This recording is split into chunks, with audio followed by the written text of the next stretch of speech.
And now that the film is completed and you can look back on it, as a filmmaker, do you feel as though you have accomplished what you set out to do? Well, my job as a documentarian, obviously, is to collect all the information that I possibly can from all the sources. And unfortunately, I would say that, of course, I would like to solve the mystery of the Amityville Horror. However, I think that's almost an impossible or unconscionable scenario in many ways.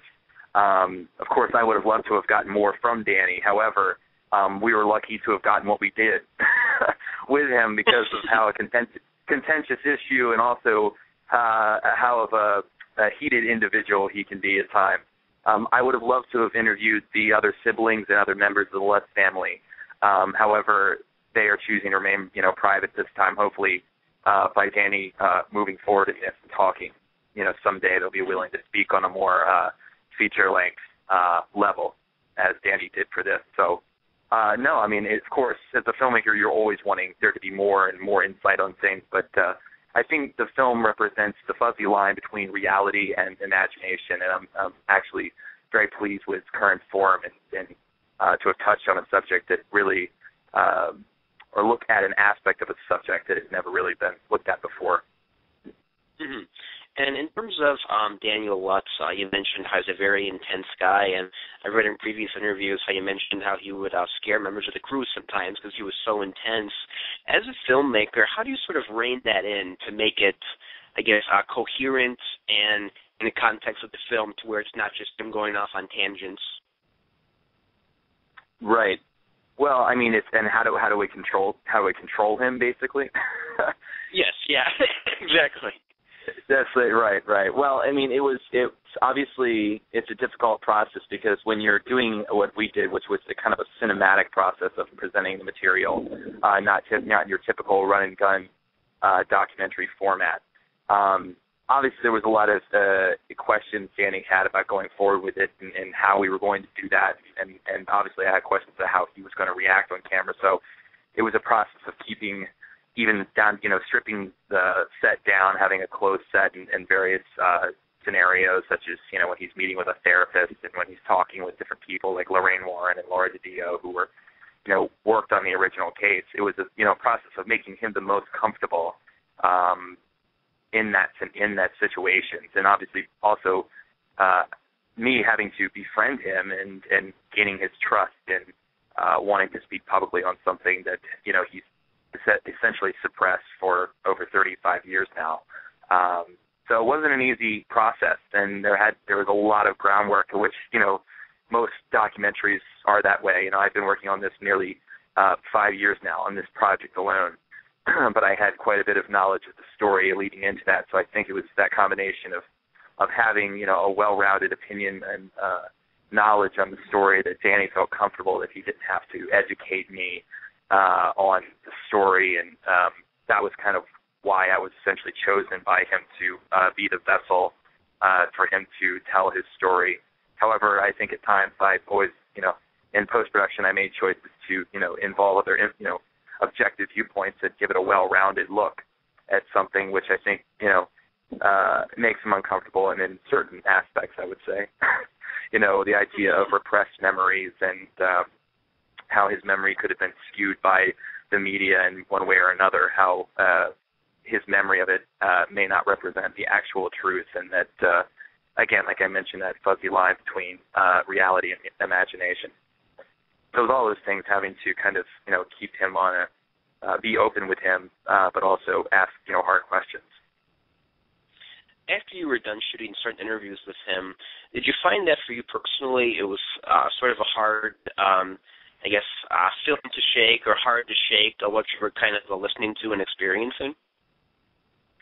Oh, yeah, absolutely. I mean, for him, this is all very real, and it was not something that I feel that was a hoax for him. I mean, there's been so many stories about this over the years that this was, all a sham, and it was all done for the money by the Lutz family, and I've never felt that to be, an out-and-out truth. I think that many things, obviously, have been said about it that are not true.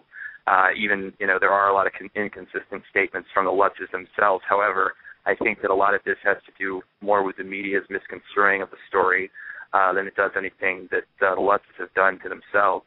So with Danny, it's been kind of a process of you know, weeding through all that information, and it's been a difficult, I mean, certainly he believes that something of a paranormal nature happened in the house, but it's differentiating, you know, your memory of the event with the memory of, obviously, his anger towards the stepfather, George, who was kind of the main voice of this story for so long. And one of the things that he constantly was saying during the production that's in the film is that his biggest regret was not speaking out before now and not speaking out as a kid, that the story has now become, you know, so mired in misinformation that it's hard to kind of remove it from that. So I think that the film now represents, you know, someone living in the shadow of something that they never really asked for. Essentially, he's been indoctrinated into it.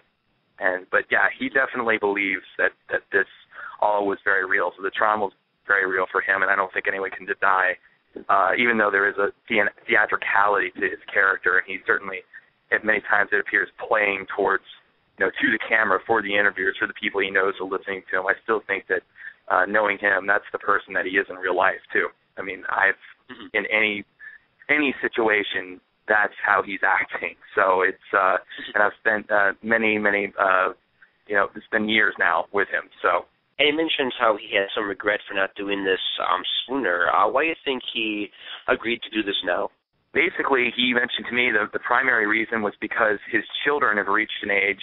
He has 2 kids who've reached an age. You know, he's now divorced, but his 2 kids, he's never really given them an answer to who he is and what his past is about, and they've always asked him questions, and Dan has felt that he wanted to go and do this in a public venue, and I initially was very skeptical of that, honestly. When I was first contacted, of course, I ran a website, kind of a web archive of all the documentation and newspaper archives and things on the DeFeo trial and the Lutz haunting online called Amityvillefiles.com.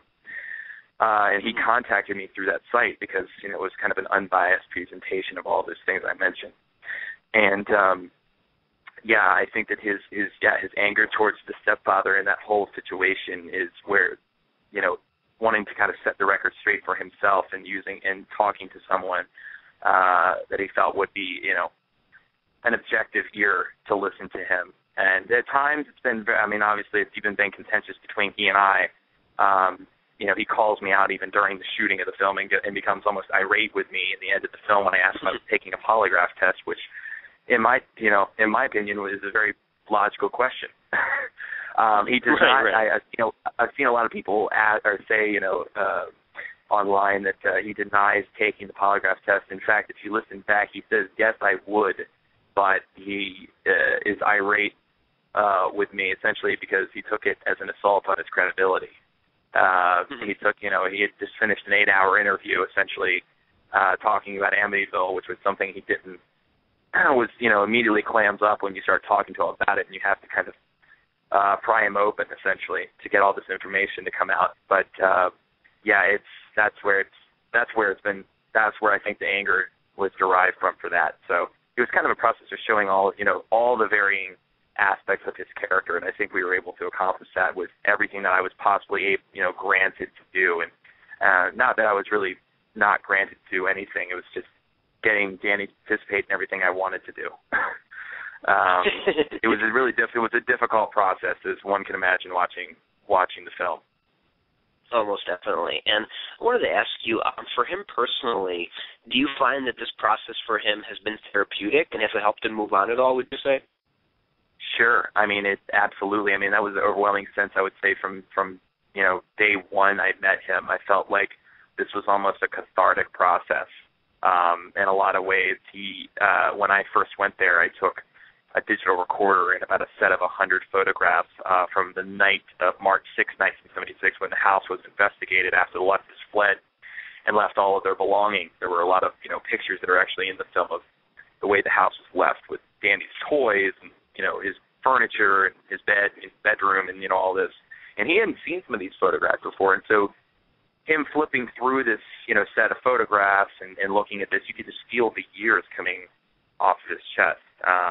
There was an emotional reaction to it, and obviously as a filmmaker, when you see emotion boiling over in someone. You know that person is ripe for essentially for a documentary, first-person perspective. At the time, we were not talking about making a film. He wanted to talk about this in more of a book format, but I don't think anybody could deny Dan's power in his storytelling, and also in what his, he's just a provocative character. He could be talking about anything, and the guy would be interesting.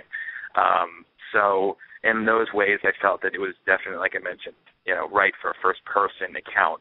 And that's why I chose to shoot the film in the first-person perspective, like you looking directly into the camera, having a conversation with you, because, you don't often. I mean, of course, there's been a lot of Aaron Morris's work has been conducted that way, more of an interrogation type of sense. But I felt I really wanted to put people in, my shoes when I had first talked to him, and he's sitting across the table, chain smoking, looking over these photographs and chain smoking cigarettes, and just he's just a rough dude, and really, really very angry. And I think that sometimes reality is much more frightening than anything you can make up. And that was the picture that I thought that's what I wanted to show for people. And again, the emotional reaction to all of this that we were talking about, that was the real Amityville horror for me. And I'm obviously very pleased to have shown that for people. However, it is a very tragic and sad picture. So I really wanted to do it without respect, no matter what you believe about this story, whether it was a hoax or whether it was true. Danny definitely, most assuredly believes that it was true. And at the end of the day, that's what matters, because this person's life has been shaped and molded by something essentially defined by this topic. And that's a horror unto itself. Oh, for sure. And a final question for you is, you mentioned how during the end he was getting a little contentious with you. So I want to ask you, in terms of the film now as a finished product, how does he feel about the film? What were some things he liked about it and maybe didn't like about it? Yeah, I mean, I'm really careful when I talk about. I don't want to speak for Danny. Obviously, at some point, I hope that he does come out and speak publicly to the media. However, the day that we shot, the day the film released last Friday, 15th. He called me and thanked me for helping him and congratulated me. So I don't know, pull what you will from that. He was, we've had a cordial relationship, and we still do going forward. Obviously, it has had its heated moments when I've made choices in post-production about inserting various viewpoints of people that he thinks, are full of, BS. But at the same time, those people think he's full of BS. So it's it's that you can't get away from that in the Amityville topic. But as a documentarian, this is a very small fragment of a very large picture. This is a capsulated viewpoint from the oldest kid who was in the house at the time. He's the first of the children to speak out with his entire story, his entire account at that time. And, I really wanted to, at times, I wanted to bring people in to talk about the hoax aspects. And we did, of course. I asked him many questions about that. But you almost, in a lot of ways, Danny, there's a 10-year-old boy that's still there. And, who's really harmed by this. And I felt like, through getting to know him, it's not something that those questions he doesn't relate to. Of course, he says it's not a hoax. He says it's a film, but he doesn't. It's just it's that emotional reaction he had. You can tell he's completely sold on that this actually happened. So whether it was, as the film suggests, through physical or mental abuse by the stepfather, or whether it was an out-and-out, a possession, as Danny claims, I really think that both of those things, the trauma with the stepfather, the heated debate with the stepfather, and the haunting, were kind of intermixed for him, and that's fascinating unto itself, because I mentioned George Schlutz was the main focal, this voice in this story for so many years, and to hear this kind of flip side of something like this is extraordinary and very interesting. And it's definitely a new perception on something that's become a piece of American folklore.